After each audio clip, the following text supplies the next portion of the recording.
Buen día, mis hermanos. Bienvenidos a nuestros 10 minutos diarios con Dios, mi espacio con Dios, con misioneros del amor de Dios. Es mi intención que todos recibamos alguna formación espiritual, una enseñanza bíblica o teológica que nos ayude a irnos acercando más a Dios. Es lo que hacemos en Misioneros del Amor de Dios, la formación espiritual. Bien, te invito a que te sientes en un lugar con tu espalda recta, tus hombros y tu cuello relajados.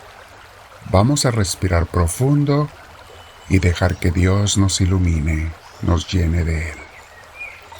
Invocamos al Espíritu Santo como siempre debemos hacer al comenzar la oración. Le decimos: Espíritu Divino, ven a mí, te lo pido, y sé tú quien lleve esta oración o meditación y crecimiento, después de la cual quiero quedarme un rato en oración pura entre tú y yo, donde quizá me pidas que solo te escuche, o que te hable, o las dos cosas. Bendito seas, Espíritu de Dios. Me quedo contigo, mi Señor, y te abrazo. Mis hermanos, hoy vamos a hablar de un tema que yo considero muy importante, porque me toca a mí de una manera especial. Se llama las tentaciones de los sacerdotes. El tema de hoy, quiero aclarar, es válido no solo para sacerdotes, sino para hermanas religiosas, monjitas, pastores y todos los ministros de Dios.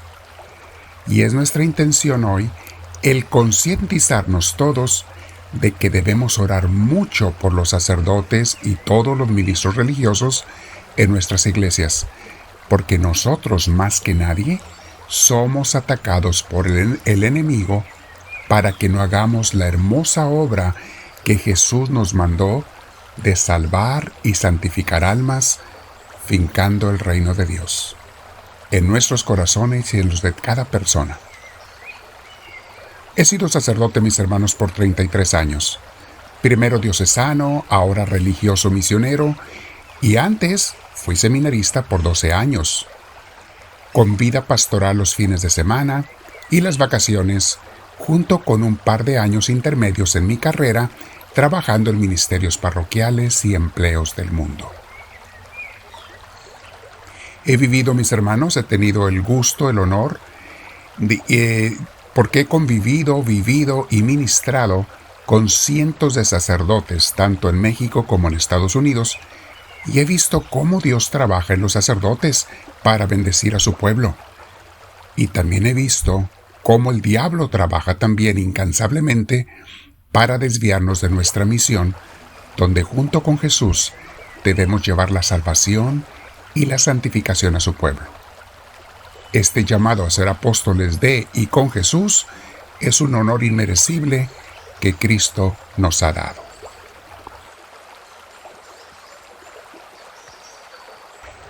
Durante la formación en el seminario, junto con los muchos estudios, aprendemos a distinguir entre una vida de pecado, que quizá algunos teníamos antes de entrar al seminario, y una vida de santidad a la cual todos estamos invitados y debemos aspirar.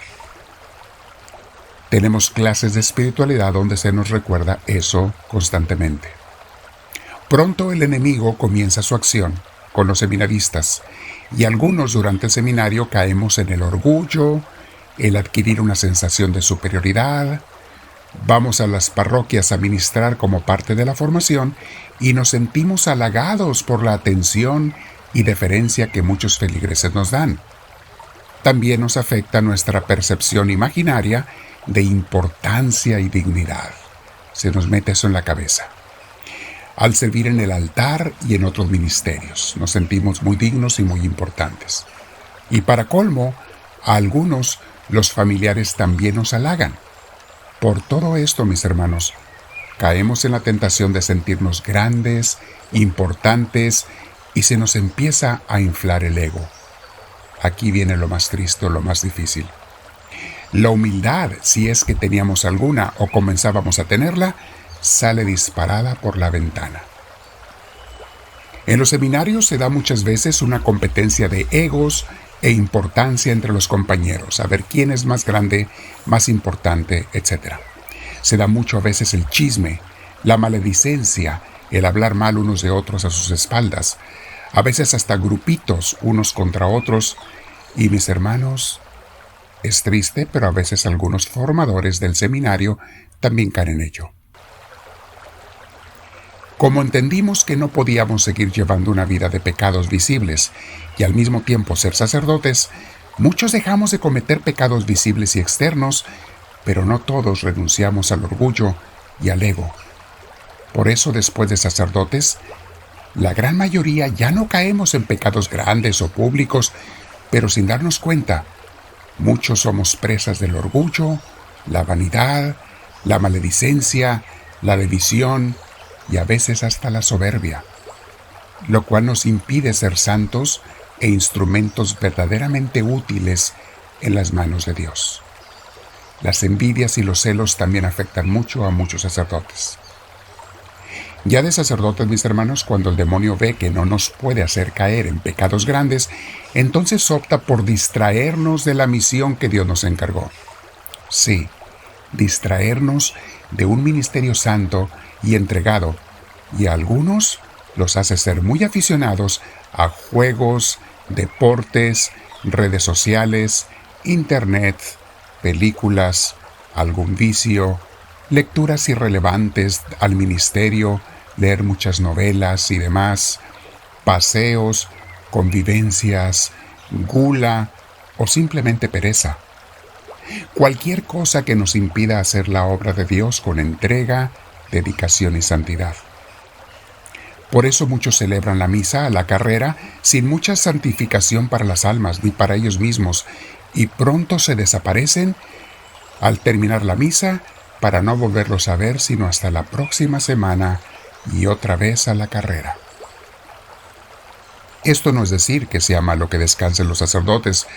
Al contrario, es necesario que sea malo distraerse sanamente con justa medida.